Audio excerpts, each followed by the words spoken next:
ನಮಸ್ಕಾರ. ಜಿನಿ ನ್ಯೂಸ್ ವೀಕ್ಷಕರಿಗೆ ಸ್ವಾಗತ. ಕೆಎಸ್ಆರ್ಟಿಸಿ ಇತ್ತೀಚೆಗೆ ತನ್ನ ಪ್ರೀಮಿಯಂ ಬಸ್ ದರಗಳಲ್ಲಿ 5ರಿಂದ 20% ರಿಯಾಯಿತಿಯನ್ನು ಘೋಷಿಸಿದೆ. ಈ ರಿಯಾಯಿತಿಯು ಜನವರಿ 5ರಿಂದ ಜಾರಿಗೆ ಬಂದಿದೆ. ಪ್ರಮುಖವಾಗಿ ಆಫ್ ಸೀಸನ್ನಲ್ಲಿ ಜನರನ್ನು ಸೆಳೆಯಲು ಈ ಕ್ರಮ ಕೈಗೊಳ್ಳಲಾಗಿದೆ. ಈ ರಿಯಾಯಿತಿಯು ಕೇವಲ ಸಾಮಾನ್ಯ ಬಸ್ಗಳಿಗೆ ಅಲ್ಲದೆ ಕೆಎಸ್ಆರ್ಟಿಸಿಯ ಪ್ರತಿಷ್ಠಿತ ಲಕ್ಸುರಿ ಬಸ್ಗಳಿಗೂ ಅನ್ವಯಿಸುತ್ತದೆ. Ambari Utsav, Ambari dream class, Airavat club class ಹಾಗೂ ಪಲ್ಲಕ್ಕಿ ನಾನ್ ಎಸಿ ಸ್ಲೀಪರ್ಗಳಿಗೂ ಈ ರಿಯಾಯಿತಿ ಅನ್ವಯವಾಗುತ್ತದೆ.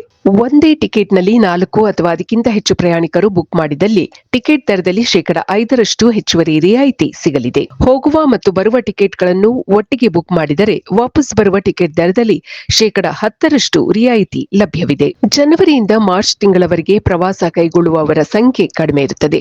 ಹಾಗಾಗಿ ಖಾಸಗಿ ಬಸ್ಗಳು ಕಡಿಮೆ ದರದ ಟಿಕೆಟ್ ನೀಡ್ತಾ ಇದೆ. ಇದೇ ಮಾದರಿಯನ್ನ ಕೆಎಸ್ಆರ್ಟಿಸಿ ಕೂಡ ಅನುಸರಿಸುತ್ತಿದೆ. ಈ ರಿಯಾಯಿತಿ ದರಗಳು ಮಾರ್ಚ್ ತಿಂಗಳ 31ನೇ ತಾರೀಕಿನವರೆಗೆ ಮುಂದುವರಿಯಲಿದೆ. ಇದು ಈ ದಿನದ ನಿರಂತರ ಸುದ್ದಿಗಳಿಗಾಗಿ ವೀಕ್ಷಿಸುತ್ತಿರಿ ಜಿನಿ ನ್ಯೂಸ್. ನಮಸ್ಕಾರ.